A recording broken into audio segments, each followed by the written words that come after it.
I'm releasing my new book today. Fuck that. Indeed. So, hello and welcome, my loves, to another episode entirely dedicated to shameless self-promotion. So, the book I've been working on for the past year is finally ready to be unleashed upon the world. I give you Brown Robe Blues.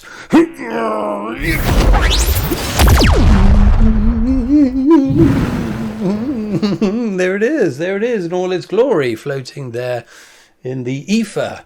The bells have begun. This is a good omen. So, unfortunately, I don't have the paperback copy with me. It should have been delivered today. In fact, I got a notification that it had been delivered, but it hadn't. I went door to door, various other number threes around the streets, and no luck there either. I can only imagine that the book was conveyed here by a demon, and they've kept it for themselves for some perverse rites. But anyway, before you feverishly reach for your wallets and follow one of the links down below to where the book is, I suggest you bear these words of warning. This story contains themes, topics, and indeed language that by today's modern standards of morality and decency may cause some offence. So I should warn you that there's copious amounts of ale drinking, pipe smoking, very foul language at times, exploding dragons' penises, and at one point a wizard-heavy orgy. So if any of those things don't take your fancy, watch no further and pay my words no further heed. Dilly. That's better. So, right, what is Brown Robe Blues all about? So it's a piece of humorous fantasy fiction set within the city of Marillion, great big rambling city that's kind of seen its best, seen its heyday, and now is kind of in decline. Within that city lives a failed wizard by the name of Tarric Nimblefoot. Now, I've largely based Tarric on myself. He's a similar age, he's in his 40s, he drinks a lot of ale, smokes pipes, uses lots of foul language, and is generally a bit of a grumpy bugger. I wanted a character that I could empathise with. Someone slightly jaded and disillusioned with life. Someone who hasn't really reached the pinnacle of what they might achieve. So Tarric has worn the brown robes of a lowly initiate all his life. So he's in his 40s, as I've said. So normally these are robes worn by very young men before they enter the magisterium, which is this great big fortress within the city of Marillion where all of the wizards live. So we join him at the beginning of the story where he's going to take his very last trial. So every year there's this trial of choosing, whereby if you perform a feat of magic and it's deemed good enough, your brown robes are thrown away and you're given robes of yellow. So there's various other colours of robes depending on your abilities. Tarric has one last chance, and that's where we join him. Unfortunately, things don't go according to plan, and he becomes embroiled in a plot that threatens his life, the lives of his friends, the monarchy, the whole city. So something really big going down. So think of it as a kind of murder mystery in a way, fueled by lots of ale drinking, swearing, and occasional nudity. The humour in this book won't be to everyone's liking. It's certainly no Sir Terry Pratchett or Douglas Adams or anything of that calibre. But it is what it is. I'll read a few passages from the book and you can see what you think. Obviously, anything taken out of context will be diminished slightly, so don't judge me too harshly. Okay, so there's going to be 3 passages that I'm going to read. They're quite short, so don't worry.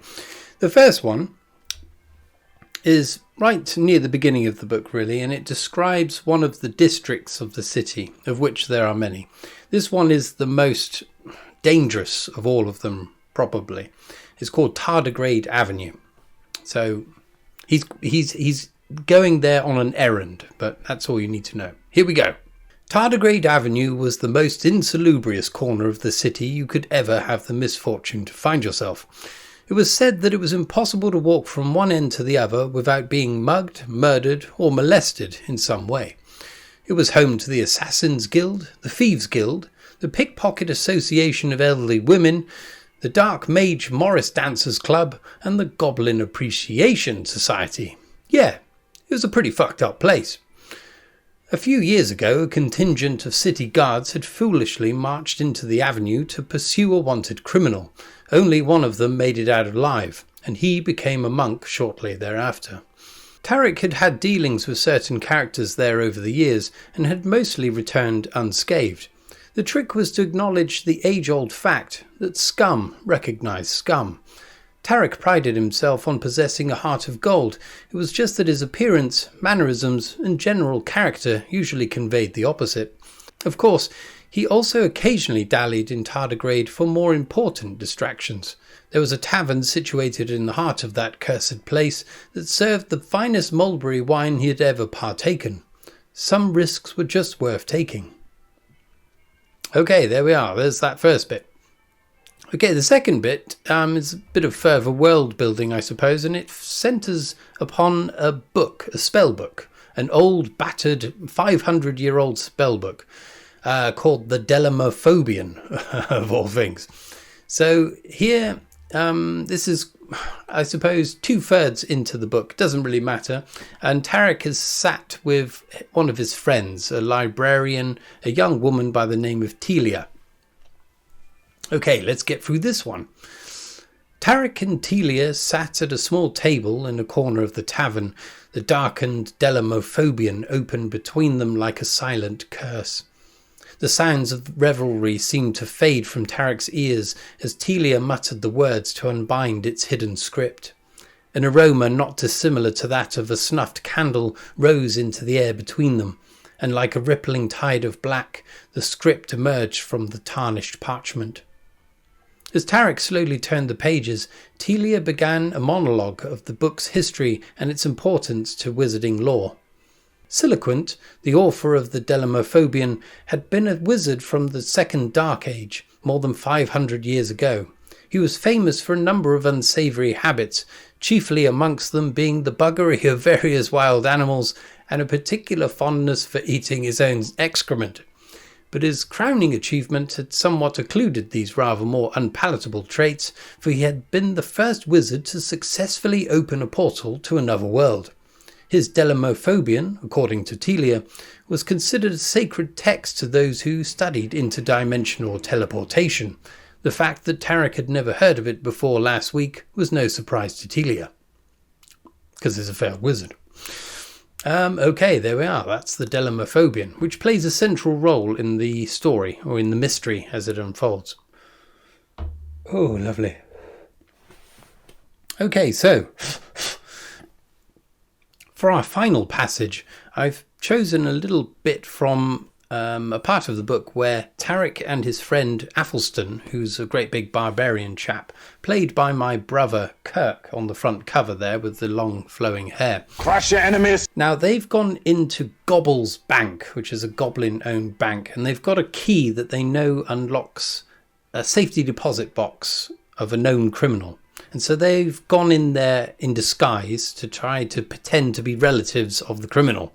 It's a bit far-fetched, a bit convoluted. You won't know what I'm really talking about here, but that's what's going on. Tarric is dressed up as Athelstan's mother, and Athelstan is dressed as the criminal's brother. Anyway, you'll get the idea, maybe. Here we go. Crush your enemies! Tarric removed a silver chain from his neck, upon which dangled the silver key. The goblin stretched from his seat and carefully claimed it in his tiny hand. His bulbous yellow eyes narrowed before he grunted and descended a small ladder down to the flagstone floor. Walking with a noticeable limp, he made his way over to a large ledger before carefully leafing through its pages.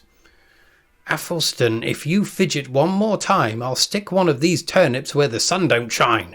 He's got turnips there as breast. "But Tarric, I hate these clothes. It's all prickly and hot inside." "How do you think it feels with 2 turnips strapped to your chest? Never mind what I've had to contrive beneath the waist." "But Tarric—" "Your mother is getting extremely pissed off with you, Francis. I suggest you shut your—" The goblin reappeared like magic upon his lofty seat, a piece of parchment clenched in his hand. "Please stand up, young man," he said, gesturing with his hand. "Turn yeself around slowly, so that I might be able to confirm a likeness to ye brother."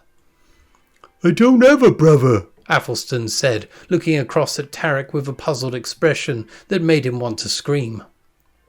"No, poor Terence is no longer with us," Tarric consoled, surreptitiously elbowing him in the side.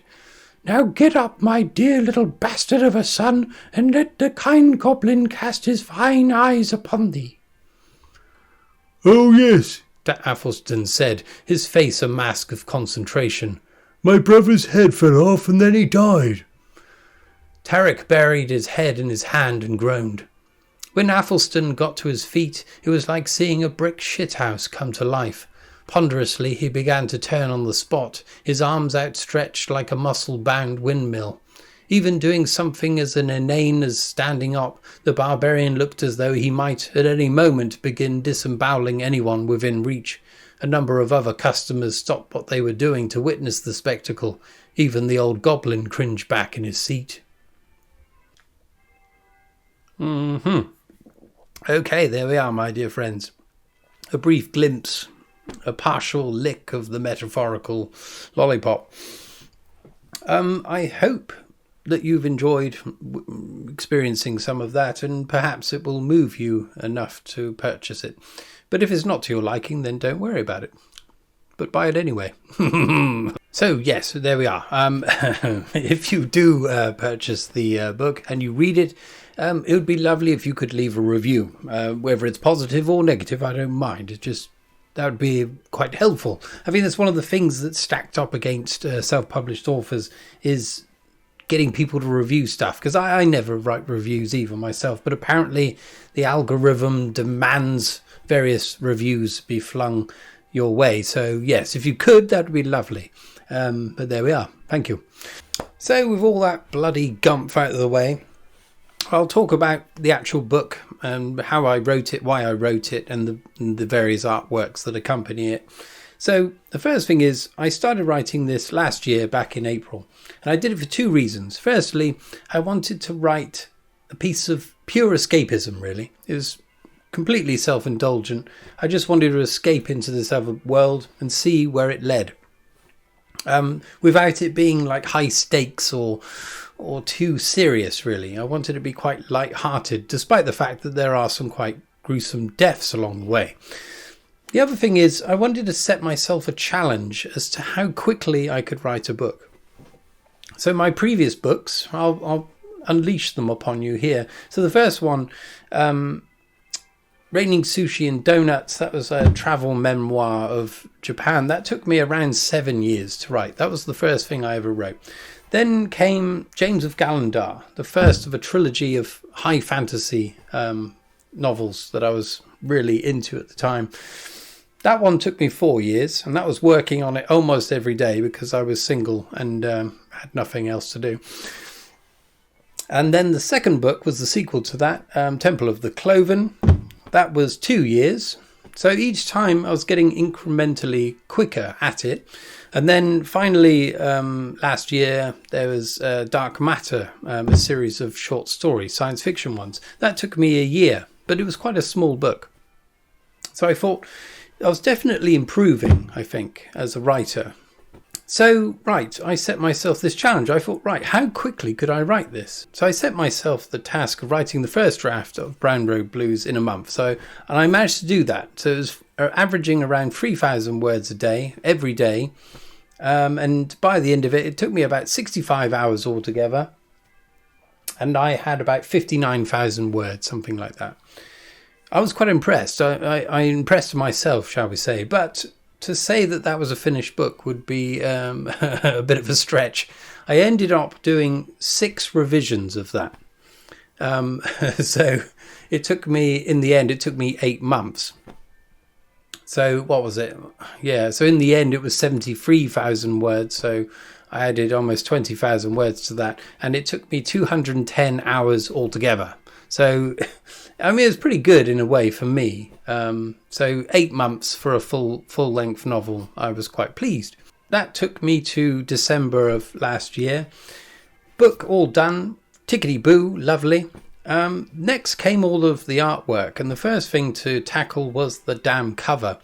So what I'm going to do now is quickly go through every iteration of the cover I did. There's lots of them, but I'll just hammer through them, and I'll talk you through the process.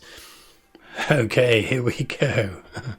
So this is the very, very first iteration. It was just a cut out some of the characters and plonk it on with some stock imagery. So the idea initially was to create a working drawing from which I would then do a painting. But by the time I spent all the time on this Photoshop montage doodad, I thought, well, what's the point of then spending a month or 2 repainting this? So I just went with the digital side of it. So here we go. There's the first one. Let's just rifle through them. I'll do it fairly quickly. Here we go. Then I was thinking, oh, if it's a painting, it'll be easier if it's just me. It wasn't so good. Then I added some more characters. So, so this is me, obviously. That's my brother Mitch there in the background. That was from a drunken night out about, 15 years ago. It was a pirate night, so that's why he looks like a pirate. But I absolutely love the way he's grimacing there. This is my partner here, Vanessa, but I've altered her face sufficiently so you wouldn't be able to recognise her. And this character here is from some photo stock that I paid for the use of back along. So there we are. Then that was just playing with some other arrangements. Again, trying to go for the simple route, really, thinking in terms of painting the damn thing. The more characters I added, the more trouble it was going to be. Look at Mitch there. But I quite like the way this young lady here is peering at the coin that I've conjured into existence, or Tarric has.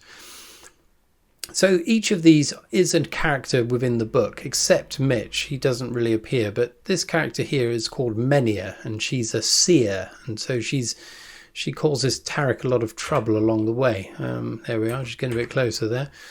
Again, see on that. Then there I'm trying to simplify the background, and then I thought, that'd be nice to have something there to throw the distance a bit more. There's Vanessa there, which is swapped over. So I keep changing different arrangements here. And the font is the same, but it's in caps lock there. Didn't really like that, so I went for the that version. Again, so you can see I've doodled a castle in the background. Oh, getting bigger. Oh, look, Many has now got the blonde hair that's mentioned in the book, and she's wearing a green jerkin now, which I just added, cutting and pasting from some other source. Okay. Right, we're getting a bit closer now to the version that we ended up with. This building in the background here, that is an old Tudor building that's actually in Exeter. So I photographed that myself and then manipulated it. And now we've got Arnie here. So I've got all the main characters, but I needed a barbarian, so I just put him there as a placeholder. Crush your enemies! In the background, again, I've just done this very, very, very basic doodle of a city and a castle. It's shambolic, but I quite like the colours. I like these blues, but I didn't use them in the end. Okay, now my brother's made an appearance. I've stuck his head on a bodybuilder's body there. I mean, he's got quite a nice body at any rate, but there we are. And then I've stuck him on Conan the Barbarian's body there. Oh, swapped over to that one. Now I'm playing around with different sizes of bodies. I've got the King's Steel pub placard there. That's the pub. That's Tarric's local pub. Yeah, just playing around with, there we are. That's the book format size now. And now look. I've chiseled out this inner ring there, so the inner city wall. Again, fucking around with it. I've put some scars on my face there. Yeah, you can see that. Lovely. Right. Okay, we're getting close now. Moving it about a bit. Okay, so here we've gone from the shambolic city in the background to one that I've started drawing. And I drew this in Photoshop, just using my mouse and just drawing it straight in the computer there. It's a little bit cartoonish, doesn't really go well with the photographic references here, but I was still thinking along the lines of painting it. Okay, I'm playing around with colours here, the roofs. Okay, different. Yeah, I've got the rooftops in. Right, I've made a new castle there. Made a nice gleaming, shiny new castle. Putting in shadows and whatnot. And at this point, I thought, let's make it so it's sunrise or sunset. So I just applied. That was quite hard to do. I mean, it looks easy, but I had to change all different things individually to make that happen. Okay, and these are the two versions I was playing with. This one or this one. Oh, I don't know. And then in the end, then I started working on the background itself. You can see how demented it is. And then I was experimenting with a night version. And then eventually, we're just playing around with Kirk's hair there. And that's it. That's the final version. That's the one we've gone for. So lots of yellow, golden tones everywhere. That kind of references the gold of the title there. And the gold coin and everything. I thought it just tied together a bit better than the blue version. But there we are. That's how we ended up with that cover. And I'm bloody glad I didn't paint the fucker. Okay, next up. This was a live stream I did back along. I don't know if any of you saw it, but I thought, right, I'm going to work on the title page for the book now. And I knew I wanted a tankard right in the middle of it. So one day I just sat down, did a live stream and just drew it in one go, basically. It wasn't ideal, but I cleaned it up a bit in Photoshop later on. And I'll show you that now. So that's what we were left with. That was the drawing I did on the live stream. So those arrows there were to help me realise where the light source was coming. So it's just cross-hatching, really. Nothing special. So in Photoshop, I just cleaned it up a bit, basically. But not too much. So then I was playing around with arrangements. I thought maybe a border that's castle walls, but I didn't really like that. It was a bit too enclosed. Then I just used a generic stock image for a border, and I quite liked that. It looked like medieval tapestry, perhaps. And again, stock image of a tankard. Just to see what it would look like. So I used that, so you can see the ghostly outline of the border there, and all I did was use the thickness of it and then just doodled over the top of it. So this has no relevance whatsoever to the image underneath. So I just printed it out in a ghostly shade and then just drew over the top in a fine tip pen. And then I rescanned it. Again, there we are. And then I was left with this. So this is the image from the pen drawing. And all I did then in Photoshop was just clean it up and make the lines a bit darker. Just increase the saturation. The exposure. So we have a face up here, just a generic young lady's face. And down here, the direct opposite to her fair beauty, death, basically. So yeah, there we are. That was it. And then I banged in the illustration of the tankard and the title there, Brown Robe Blues. So that's the title page. Okay, last but not least, every fantasy novel needs a map, and so mine was going to jolly well have one, despite the fact that it's just a city. But here we go. So this is how it began. As I was writing, I was just jotting down some places that were just happening. I didn't know where they would be, but I knew they'd be relatively close together. So that was the first little doodle I did. Next, I put a little bit more effort into it, and I started thinking more geographically. I thought, right, in the centre there's going to be the castle, then there's going to be an interior part of the city where the more salubrious places are, and then the rest of the city where the shithole is the vast majority of the city. So yeah, there we are, another sketch. Okay, and then I thought, right, I'll start dividing it up. So then I started making these various, what would later be known as districts within the city. So the city is absolutely huge, basically. It's like a small country in itself. I have no idea of the size, but I imagine it could be around 10 miles square, something like that, or more, probably more.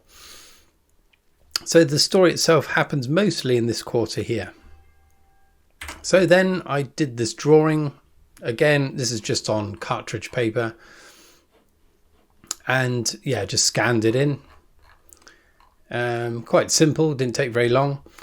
And in Photoshop, I just cleaned it up again and just toned where the sea is and the river and the moat. And the last thing to do was bang in all of the names of the various districts. This is a slightly early version, so some of these districts have changed their names since, like Shag. I don't think Shag's there anymore. Floppen, I think, is there. But yeah, there's some other... I think Merkin's still there as well. But there we are. I had quite a lot of fun naming all of these different districts, despite the fact that most of these don't actually feature in the story. So there's Tardigrade Avenue there that I did a bit of reading from. Godric Square, that's where Tarric lives. Spinnet Hill's mentioned, the Magisterium and the City Library. We don't go to Dilly Dilly yet. There might be another book. Solvent, we go there. So there's a few places. Fishtown. But yeah, I'm going to really enjoy trying to work out what happens in all of these different districts.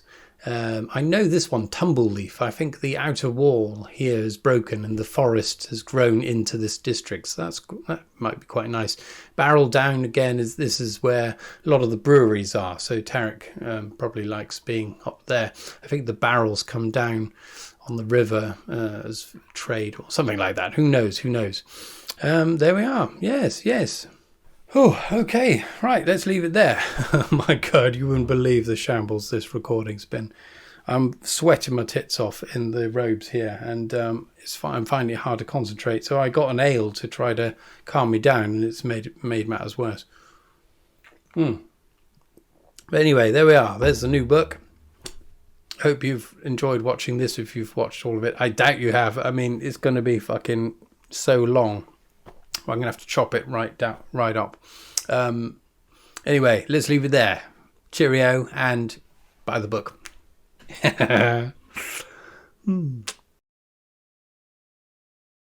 Crush your enemies. Dedicated to another episode entirely dedicated to the shameless self-promotion of my new book. Entirely dedicated to the fucking brown robes of shame all his life. They're the colour of shit, basically. But he's never been able to advance beyond the rudimentary. That's why his fucking bastard. The place where all the wizards live in the city of Melodorn. Now... So they're the robes that are normally worn by the initiate. Oh, motherfucker. Perform a feat of magic and the judges deem it good enough. You're advanced onto the motherfucker. Okay, if you do buy it, if you do read it, please leave a review. That would be lovely. Yeah, it's you bastard. Oh, Lord have mercy. Bravo! Bravo! Bravo! Reveal yourself, stranger. Are you lost? 1,000 pardons. I mean not to intrude on such a joyous occasion. However, today, I just could not help myself. The Tsar! No. You're not welcome here, devil! If you come in peace, say so. Otherwise, prepare to meet your doom. Oh, brave Fabius. You murdered my Cyclops. But I have other perils in store for you. Ones that are beyond the bounds of your imagination. One in particular, involving an ancient prophecy destined to be fulfilled by a powerful warlock. Me. And of course, a very beautiful virgin that looks just like her. I was keeping that one for something very special. And I dare say it was rude of you to steal her from me. Now I'm here to get her back. And just how do you plan on doing that? Magic. Motherfucker. Not a moment more. Knights to arms! Take him!